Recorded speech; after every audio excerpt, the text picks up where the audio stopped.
Hello, friends. My name is Casey Carbone. I am the IT and Communications Facilitator for Hudson River Presbytery. And I'm here to talk to you today about hybrid presbytery meetings. As you know, we've had solely virtual online presbytery meetings, and we've also had only in-person meetings. And so as we begin to move into this space of holding hybrid meetings, I've made this video for you in case it's your first time being a commissioner, or perhaps it's, you're a tried and true commissioner, but this will be your first hybrid meeting.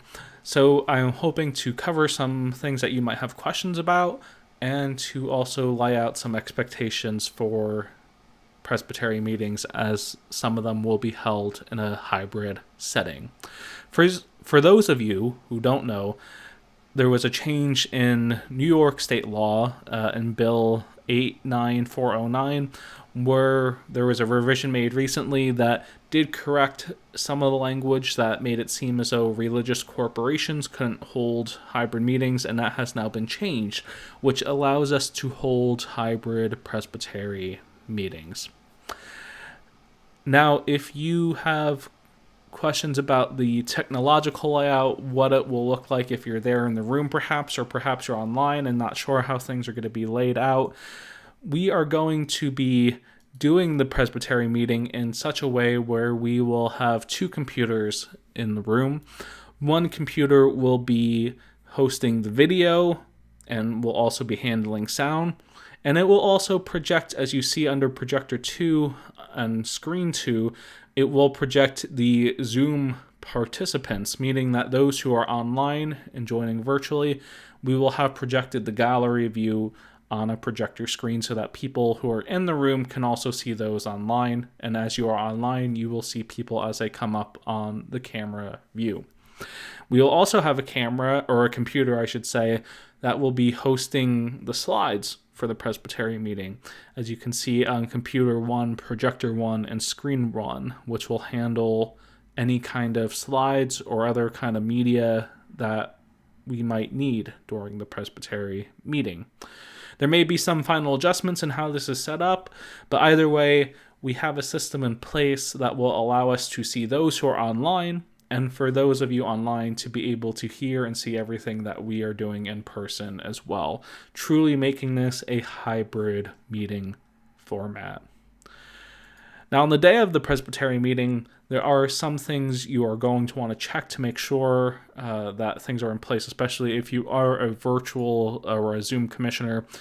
Before you join the meeting, the day before, perhaps you just want to simply make sure all your technology is up and running, that things are going good, that you have your devices updated, that you know your mic works, your camera works. Just, you want to make sure everything is set for the day of the meeting. Now, on the day of the meeting, if you try to join, we will try to open up the meeting at 9:30. And this time has changed since past meetings, only because there's a lot more setting up that will be involved. So we will open up, or plan to open up, the Zoom room at 9:30 a.m. If you try to join before then, you can still do so by clicking on the link you receive in your email address, but you'll see that you will be notified you are in the waiting room. Now, when 9:30 rolls around, the Zoom manager, the Zoom host, will begin the process of admitting you into the Zoom meeting. When 9:30 rolls around, you might not notice yourselves instantaneously in the room, and that's okay. Just be patient, as the person who's making sure attendance and names are checked, they will go through their process and then let you in to the Zoom meeting. Now, there is some etiquette, I think, to be mindful of as we host hybrid meetings. I know that we're all very used to the virtual meetings and, what would be different from a hybrid meeting. While there are some things we will want to keep in mind. The first thing is that you will want to keep yourself muted when you're not speaking. As much as we might love to hear your voice, when we hear sounds coming from Zoom from someone who's not mic'd, it might be at an inopportune time, or a time when it's really not appropriate for loud sounds or anything that might be leaking through. So just make sure that you have your mic muted. If you're not muted, you might notice your mic icon on the Zoom screen switches from being on to off, and that's because the Zoom administrator will mute you if you are not keeping tabs on your mic and whether you're muted or not. The other thing to be mindful of is video, to be mindful of also your background. As I mentioned before, we are projecting the Zoom gallery onto a screen so that the in-person participants are also able to see those who are joining us online on Zoom. So just be mindful of your background and your video, as it's not just the people who are online will see, but anyone who's in the room as well. During the meeting, you may also notice that your video blocks change in terms of the formatting, and that is because the Zoom administrator may spotlight your video feed in particular if you are asking a question or if you're speaking to something or have a comment. So to help the people in the room notice who's speaking as well, they may highlight your video. And as I mentioned before, please check your devices ahead of time before joining the hybrid meeting, as myself, as the IT communications person, won't really be available to help with a day of technology assistance, as I'll be running around setting everything up and also helping to run the meeting. So I wish I could have more of myself to answer any last minute questions or problems that might arise, but the reality is that with everything else that's going on, it's just not possible. So please make sure you test your devices ahead of time.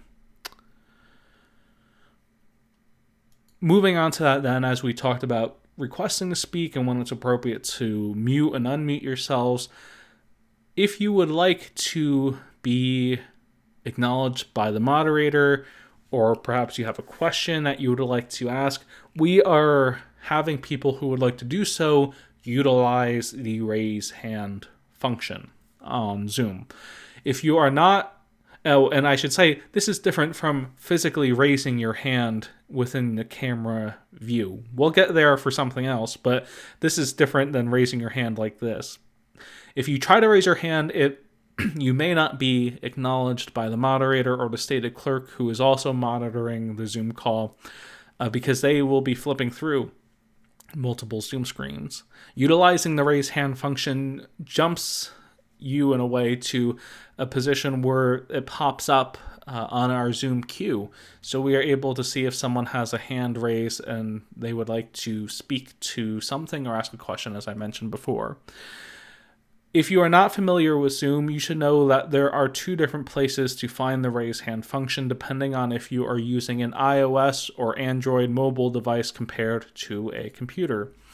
If you're using a mobile device that uses Zoom, whether it be on an iPad or an iPhone, you'll see that the raise hand function can be found in that lower corner by clicking the three dots, which indicates the More option. After clicking the three dots, you'll find that there's the raised hand function that you can tap, and you'll see in the corner then of your video a hand raised, indicating that you have raised your digital Zoom hand, and the moderator will acknowledge you. Now, if you are not using a mobile device, but you are using a desktop or a PC, that same raising of the hands can be found on the lower portion of your screen. You see that you have this menu bar that has the microphone icon where you can mute and unmute yourself, the start, stop video, some other options such as participants and the chat, if you have the ability to do so or are granted it, share your screen, and then we have reactions. When we click reactions, we will see that there is another raise hand function, which if you raise your hand, you see that your digital hand is raised. And it will be easy then for the moderator or the stated clerk to once again see that your hand is raised and you would like to speak or ask a question, as I mentioned before. Now, voting. For most parts, we may have another detailed video in terms of voting, as we are still evaluating the process of how we will handle hybrid meeting votes. But for the meantime, we plan on utilizing cameras and people in the room for voice votes, and we'll get to that, and using the poll Zoom, or the poll function, I should say, on Zoom for those things that might require ballot votes. Again, that's for the time being. We might in the future down the line make plans, and there will be another video that introduces any new voting systems we put in place. For voting for things that require a voice vote, we ask that participants, if they are voting yay or nay, the moderator will call first for a yay, wait, and call for a nay. So, for example, the moderator calls for a yay and I would like to vote in the affirmative and I am on Zoom, I will hold my hand in front of the camera. And you see that right now my hand is blocking the camera, and the stated clerk will comb through the Zoom video and count the hands of people who have placed their hands in front of the camera, not raising their Zoom hand, but by placing their physical hand in front of their camera.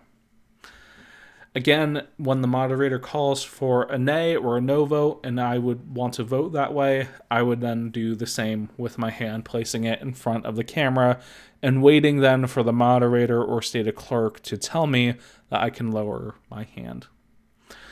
If a ballot vote is to take place, you would see on the screen for you in person, or on Zoom, in-person votes, in-person participants will receive a paper ballot based on their eligibility, and those online as well will be asked based on their eligibility to participate in a Zoom poll, which you will see pop up on your screen, and you will be able to select yay or nay, yes or no vote.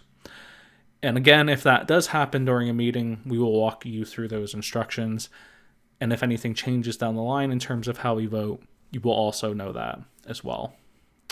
Finally, if you have any questions, such as going through your technology or just making sure things run the way that they should, feel free to shoot me an email at communications@hudrivpres.org or at casey@hudrivpres.org.